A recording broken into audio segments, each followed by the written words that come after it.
What's going on, guys? Zenix back here with another top 5 and recap of this episode, The Flash, which is actually the final episode of Season 3. Let's get right into it. After the death of Iris from last episode, we learn a few things leading up to her death that actually have a role reversal as to who died and who lived. This season was Barry trying to figure out how to stop Savitar and be able to overcome him and change the future, but it just didn't seem to work out in his favor. This episode in particular, Barry tries to reason with Savitar since he wants to be a hero all the way, which is something that Captain Cold said to him. He said, no strings attached, play him at your game, don't play him at his game, be the hero you're meant to be, and don't fight anger with anger, and don't hate him. You have to fight him with love, and you have to embrace him. On to my top 5. So, number 5. As we thought, HR swapped places with Iris, and he died sacrificing himself because he thought it was his fault that Savitar found Iris, so he snuck into Savitar's base using the claw that Jesse Quick actually used to find Savitar earlier this season, and he used that to get to Savitar's new base, went in, infiltrated it a little bit, switched places with Iris, and then Iris, posing as HR, went back to Star Labs while HR, posing as Iris, stayed hostage with Savitar and Killer Frost. Number 4. Savitar is hours away from being erased from existence, and he snatches up Cisco right before Killer Frost was about to kill him. Savitar also steals the speed bazooka from the scene of HR's death and wants Cisco to reverse engineer it into a interdimensional splicer so that the paradox effect is no longer an issue and Savitar lives through every single person's consciousness from the beginning of time, from the Big Bang until the end of the world.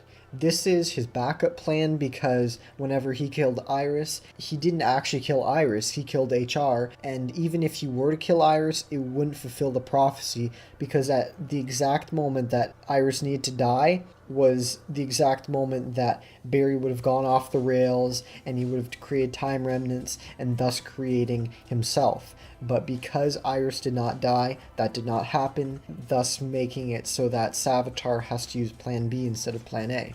Number 3. There's another hint to DeVoe this episode. First it was Abracadabra earlier this season, and Savitar mentions it again because he's brought back into Team Flash for a short period of time, and he's in the room where Caitlin usually hangs out, and he's like, I remember this place. This is whenever we found out how to use a neural enhancer to defeat DeVoe, aka the Thinker. So what's going to happen is most likely the Thinker, aka DeVoe, will be the season 4 villain, like the main villain, kind of like Savitar was this season's, Zoom was the second season, and Reverse Flash was the first season main villain. It just goes to show you how many speedsters there have been up to now, so like one for every season that we've had of The Flash, and now it's going to be more of an intellectual problem for Barry to try to deal with the Thinker.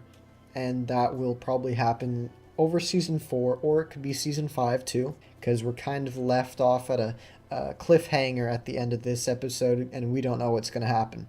Number 2, epic fight scene with Savitar versus Barry, Wally, and Jay Garrick. That's a really cool comic book thing that they did. All of them against one big villain. It's kind of like the Flash team finally coming together, the Flash fam. And Barry ends up actually phasing into Savitar's suit, kicking him out of his own suit, and the usual glowing blue color changes into a bright red color. I'm not quite sure what the significance of this is, but once he kicked Savitar's ass a little, Iris actually ended up shooting Savitar since he was about to phase his hand through Barry whenever Barry was walking all proud over to the team like, I just beat Savitar, and Iris ends up shooting him, saving Barry, not the other way around, and HR ended up saving Iris. So it's kind of funny how things change. You would never think HR is going to save Iris, and you would never think it's the opposite, Iris would save Barry. Throughout the entire season it was Barry and him trying trying to save Iris, and now it's kind of ironic how it's